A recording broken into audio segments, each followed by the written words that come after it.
Hello and welcome back to my channel. Welcome if you are new here. My name is Joni and I am the mom behind simplelivingmama.com, where we help moms simplify life, home, and homeschool. Here on this channel I talk all about homeschooling, motherhood, simple living, homemaking. I like to talk about all of those topics, and today we're going to talk about mother culture and some different things that I am doing right now during the fall season for my own mother culture, my own mother's education, if you will. And I'm just going to share with you guys some of the things that I've been doing. So this past few weeks has been a time of transition for my family and I. We are getting ready to make a really huge move. There's been a lot of uncertainty and a lot of stress with our move. If you've been around here for a while, you can go watch my previous videos to find out all about that. I also have a mother culture playlist where you can hear me talk more about what mother culture is, and I have a lot of different information on it as well. But today I'm strictly just going to talk about some of the things that I've been doing for myself. These are things that have been helping me pass the time. These are things that have been helping me not think so much about stressful situations that I have going on. These are ideas that are feeding my soul and helping me to just become a better mother teacher, a better homeschool mom. And I'm learning a lot of different things as well.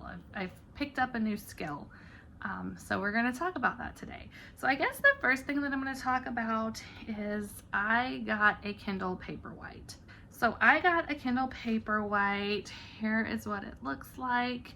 I have been wanting one of these for years. And the reason I've wanted a Kindle Paperwhite is because I like to check out books from the Libby app. So our library works with the Libby app, and you can check out all sorts of different books, ebooks. I don't like reading on my phone at all. Not only is it hard on my eyes, but also just like there's too many distractions. Okay, so trying to read ebooks on my phone has never really worked out very well for me. So I finally bit the bullet. I got a Kindle Paperwhite. It's not in color. It's not fancy. I really like it because it has this e-ink feature, and I'm not techie, so I don't know. But it's really easy on the eyes, and most of the books that I check out from the Libby app can be transferred over to the Kindle.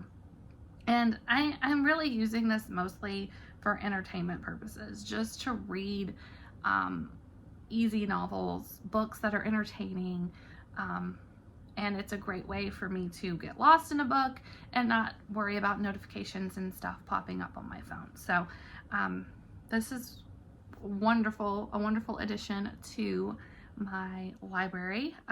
It enables me to not have a whole bunch of physical books on hand. Now, don't get me wrong, I love physical books. I have a lot of physical books, but you know, buying them, especially something that I'm just reading for entertainment purposes and I'm not going to go back to it, I don't need to spend the money on a bunch of paperback books that I'm going to end up donating anyway because they're just fun reads. So I highly recommend getting one of these if you enjoy reading. So that has been a great investment for me, and like I said, it's something I can just read before going to bed without worrying about having my phone and all of that mess going on. As far as what I'm reading for like my own mother's education purposes, so I am slowly going through this one. I'm finishing it up. This is the 4-Hour School Day by Dorinda Wilson. This is a really great book for new homeschoolers. Of course, I've been homeschooling for a really long time at this point, but I can still glean some great information from this book as well. So I definitely recommend it for new homeschoolers or even seasoned homeschoolers who just want some fresh encouragement or some new ideas to add to their homeschool. So that is my current mother's education read. Like I said, it's been slow going for me. I've just had so much going on in my personal life that devoting a lot of time to pure study is draining. So it's taking me longer to get through those different things that require a little bit more thought. And this is not a difficult read by any means, but it is something that I'm not blasting through. The next one on my list when I finish the 4-hour school day is Homegrown. I've heard a lot of good things about this one.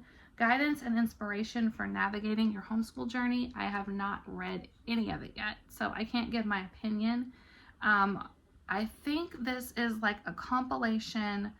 Yeah, so it's like a compilation of different ideas from several different homeschool authors. So, for example, chapter 1 is The Beauty We Find at Home. And then we have a little like short essay by Ansley Armette on the ecosystem of a homeschool.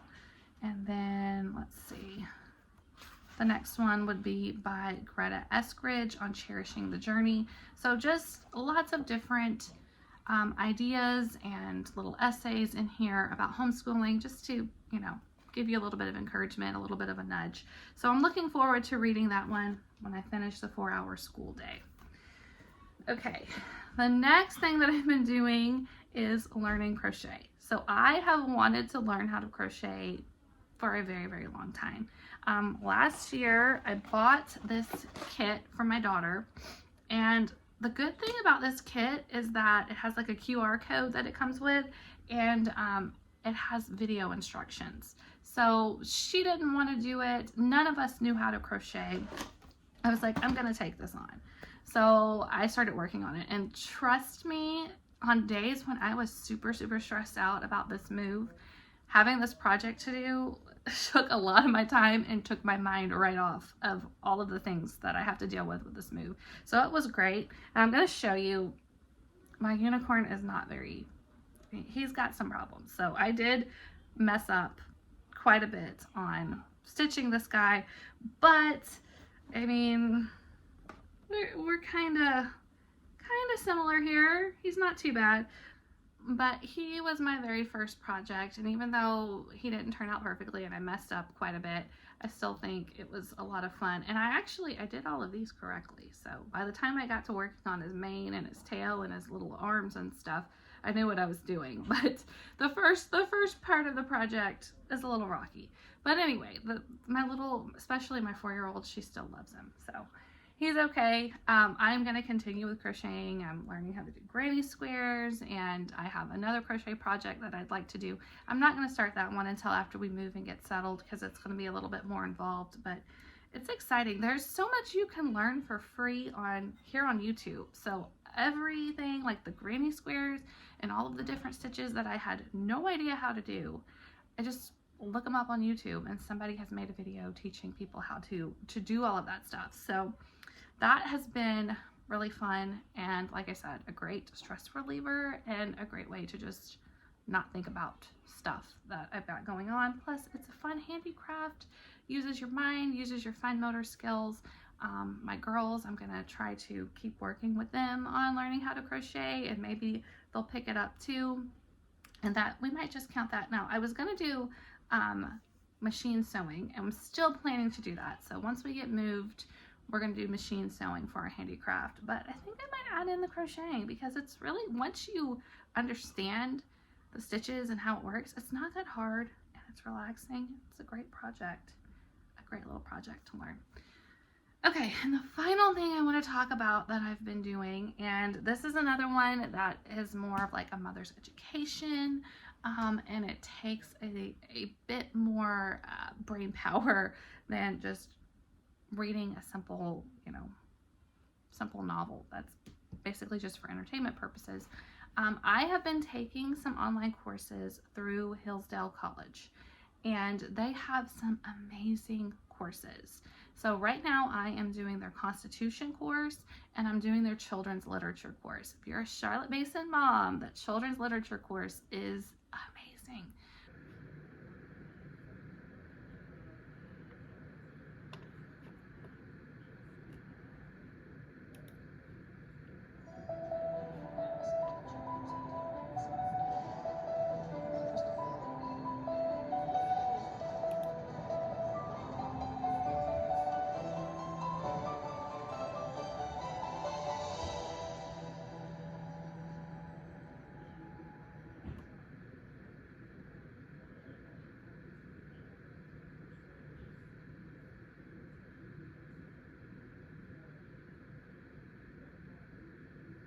What can you say about Alice's Adventures in Wonderland?